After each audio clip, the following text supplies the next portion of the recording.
सो well guys, हम सब सन के बारे में जानते हैं। सन एक ऐसी चीज है जिसके बिना हमारा एग्जिस्टेंस इस पृथ्वी पे कभी भी नहीं हो सकता था, क्योंकि अगर सन होता ही नहीं तो वो अपनी ग्रेविटी से पृथ्वी को होल्ड करके नहीं रख पाता। और उससे भी ज्यादा खास बात, हमारी पृथ्वी के ऊपर कभी भी हैबिटेबल जोन क्रिएट नहीं होता। और अगर हैबिटेबल जोन क्रिएट नहीं होता तो ना ही वाटर होता या फिर कुछ और चीज होती। बट वेल, यहाँ पर मेन पॉइंट ये बनता है कि एक्चुअली में सन क्रिएट कैसे हुआ होगा, यानी कि ऐसी क्या चीज घटी होगी जिसके बाद सन बना होगा। So let's come to the video title, how sun is made up of. मेरा नाम है Shubham and you are watching Science Bull. So well guys, हम सब जानते हैं कि जो हमारा सन है वो बेसिकली एक सितारा है। तो अगर हमें सन का फॉर्मेशन जानना है तो हमें एक सितारे का फॉर्मेशन जानना होगा। और अगर हम एक सितारे के फॉर्मेशन को जान जाते हैं तो हम सन के फॉर्मेशन को जान जाएंगे। बट वेल, यहाँ पर सबसे बड़ा पॉइंट आता है कि एक सितारा फॉर्म कैसे होता है। तो देखो, जैसे ही बिग बैंग होता है तब हर जगह यानी कि पूरे ब्रह्मांड में सिर्फ और सिर्फ एनर्जी ही एनर्जी होती है। लेकिन वेल, वही एनर्जी के बाद धीरे धीरे चीजें हाइड्रोजन के एलिमेंट में और हीलियम के एलिमेंट में कन्वर्ट होती है। बट वेल, ये हाइड्रोजन और हीलियम सुनने में जितने नॉर्मल लग रहे हैं उतने हैं नहीं, क्योंकि यही दोनों एलिमेंट अब पूरे के पूरे एक सोलार सिस्टम और एक नई लाइफ को जन्म देने वाले हैं। क्योंकि बेसिकली होता ये है कि ये दोनों एलिमेंट आपस में ही कंप्रेस होना शुरू हो जाते हैं और आपस में ही कंप्रेस होते होते न्यूक्लियर फ्यूजन करते हैं। और ये जो फ्यूजन रहता है, ये फ्यूजन से इनकी ग्रेविटी भी बढ़ना शुरू हो जाती है। और वेल, अगर कोई भी चीज की ग्रेविटी बढ़ना चालू होगी तो ये कॉमन सी बात है कि दूसरी सारी चीजें भी उनके अंदर घिंचाते चले जाएगी ना। तो वेल, यहाँ पर भी यही होता है। वो एक छोटा सा न्यूक्लियस जिसके अंदर बेसिकली हाइड्रोजन और हीलियम का फ्यूजन हो रहा है। अब उसकी ग्रेविटी इतनी ज्यादा है कि उसके इर्द गिर्द जितना भी इस टाइप का मैटर है वो पूरा का पूरा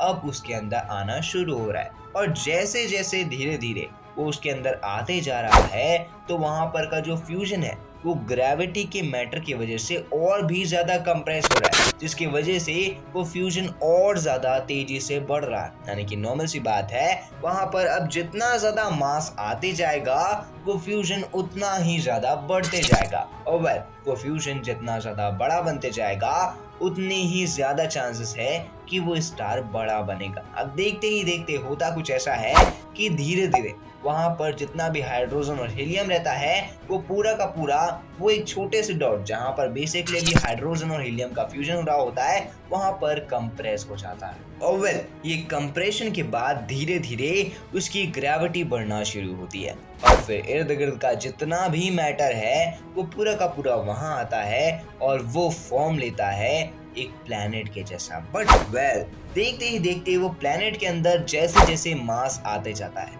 तो लगभग राइट नाउ टाइम पे हमारे जुपिटर का 85x गुना मास अगर वो उस छोटे से प्लैनेट के अंदर आ जाता है तो देखते ही देखते वो प्लैनेट एक स्टार का फॉर्मेशन शुरू करते हैं। और वेल, उसके अंदर तो न्यूक्लियर फ्यूजन हो रहा है, वो भी हाइड्रोजन और हीलियम का। तो कॉमन सी बात है वो गर्म तो रहेगा है।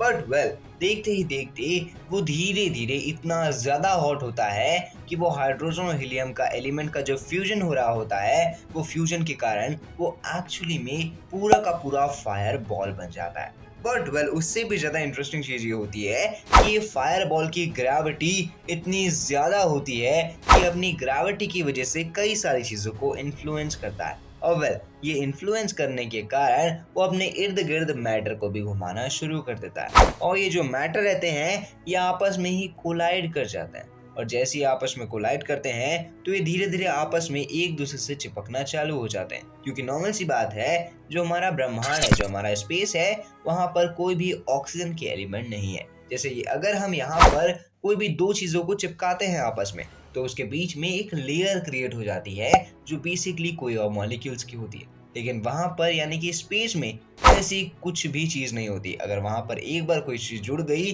तो उसे हटाना नेक्स्ट टू इम्पॉसिबल हो जाता है। और वहां पर भी धीरे धीरे यही चीजें होना शुरू हो जाती है, जिसकी वजह से वो उस फायर बॉल जो बेसिकली अब एक स्टार है उसके इर्द गिर्द धीरे धीरे प्लैनेट्स भी फॉर्म होंगे और वो प्लैनेट्स की ग्रेविटी की वजह से उनके ही मून फॉर्म होंगे और देखते ही देखते पूरे के पूरे सोलार सिस्टम का निर्माण हो जाएगा। यही पूरी कहानी है कि एक स्टार जिसे हम राइट नाउ टाइम पे हमारा सन कह रहे हैं, उसका फॉर्मेशन कैसे हुआ था, वो भी आज से लगभग 4.6 बिलियन ईयर्स पहले। अब आपकी क्या राय है ये इंटरेस्टिंग से टॉपिक के ऊपर? आप अपनी राय कमेंट बॉक्स में जरूर बताइएगा। बाकी अगर आपको वीडियो इंटरेस्टिंग लगी होगी तो वीडियो को लाइक कर देना, चैनल पे नए चैनल को सब्सक्राइब करके बेल आइकन कॉल पे सेट कर देना। मैं मिलता हूँ अगली वीडियो में, तब तक के लिए Jai Hind, Vande Mataram and thanks for watching this video.